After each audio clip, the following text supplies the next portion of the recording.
mes amis, hi guys. I was a bit in a foul mood this Monday and walking past the torture chamber, better known as a Rolex AD, didn't help.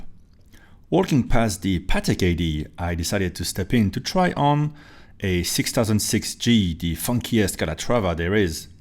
The staff is always so relieved when you don't ask about steel sports that they'll show you anything you want and gladly talk about your kids and the weather. The 6006G is sweet, by the way.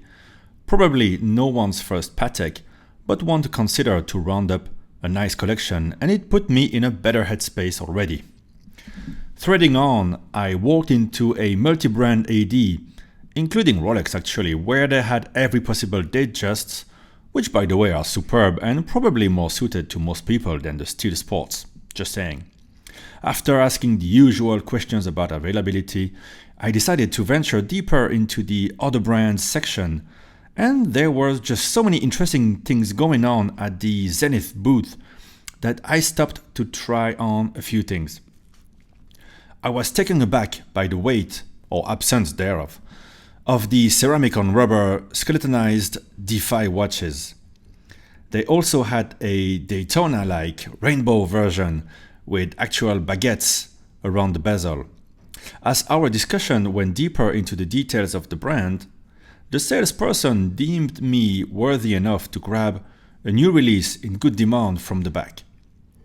I had actually completely missed this release, even when Armand, the watch guy, hailed it as his favorite sports model of 2019 a week ago in his Watch Chronicler Award video. Sorry Armand, I'll religiously watch your content from now on. So this little gem took me by surprise, getting another El Primero than the one that was actually on my wrist that day was not on my radar at all. But this was such a cool retro delicate piece that I just stared at it for long minutes and decided to buy it. Quite the impulse purchase, but I did get a very sound discount. So what it is a reissue of the original El Primero for the 50th anniversary of this industry landmark, the first integrated automatic chronograph wristwatch. It originally came in three different models, the round A385 and A386, which was also reissued and is a more well-known model with the tricolored subdials. And then this one, the A384. So this is called the El Primero A384 Revival. Faithful to the original, but with a display case back, better lume and a retuned caliber. What you get is a rather thin 37mm wide case by 47mm lug-to-lug. The upper facet is 35mm top to bottom before the sharp breakup. Thickness is 12.6mm and it weighs 70 grams on the leather strap. The lug-to-lug width is 19mm and this model comes on a black alligator strap with rubber lining on the underside, monotone stitch and a simple stainless steel tang buckle. Another YouTube video by Carat & Co Jewelers explains that the original would have come on a ladder type steel bracelet and that we should be able to order it soon, which is rather exciting. The watch has a white lacquered dial with Black Panda style subdials in the classic configuration, seconds on the left, chronograph hour register at 6 and 30-minute register at 3 o'clock. The chronograph seconds hand is a stunning red with a loomed rectangle placed just short of the hour indices, which are also loomed. You'll notice how everything is compact but tidy, as the 3, 6 and 9 indices have been omitted. Loom is found also on the hour and minute hands, of course. They are split in two by a black section which itself is interrupted by the loomed section. As per my test, the loom lasts all night, no worry there. The date is as discreet and inobtrusive as possible at 4:30, with a black print on white background. Notice how the seconds track is continuing on its edge. You have a flat black tachymeter scale around the dial that almost looks recessed due to the cool distortion of the domed sapphire crystal. The fonts used on the dial carry the charm of the original, just like the overall impression you get from this vintage modern reissue. On the side, the pushers and signed crown are simple, just like we like them. One standout feature is the finish on the case. The top has a fine sunray brushing that meets a sharp edge with polished sections, while horizontal brushing is found on the side. The case shape and integrated lugs really help minimizing the thickness on the wrist. The watch wears beautifully and can suit many wrist sizes.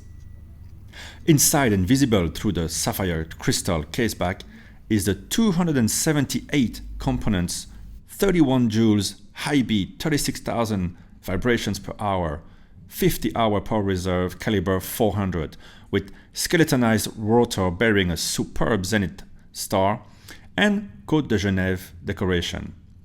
The finishing of the movement is actually a step up from my Chronomaster, which partly helps justifying the $8,000 sticker price.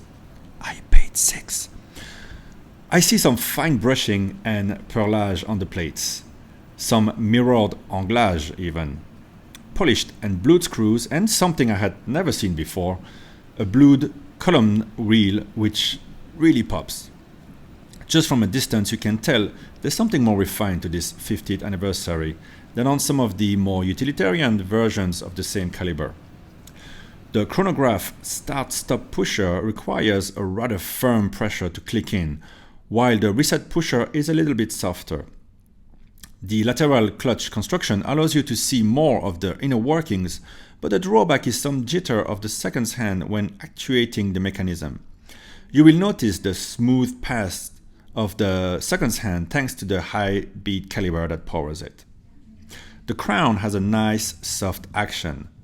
Note that this caliber must be handled carefully by the uninitiated, as pulling the crown to the first click allows you to change the time, not the date, which is located at the second click. Unlike my Chronomaster, which can sort of hack by turning the time counterclockwise slightly, this modern version doesn't seem to allow it easily. I have managed once to stop the seconds hand somehow.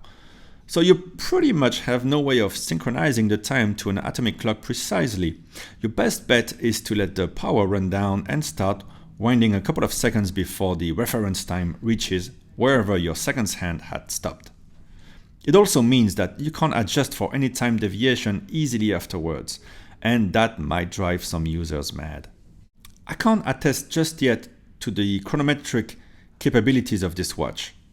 While the older Chronomasters had a COSC certificate, later versions didn't, and neither does this watch, which comes in a fairly bulky deluxe box that contains a nice travel pouch. That extra section on the right for a cloth is really unnecessary. Underneath you find a nice leather mini wallet for the warranty card and the manual. To summarize, you don't get this watch to get the latest and greatest in technology.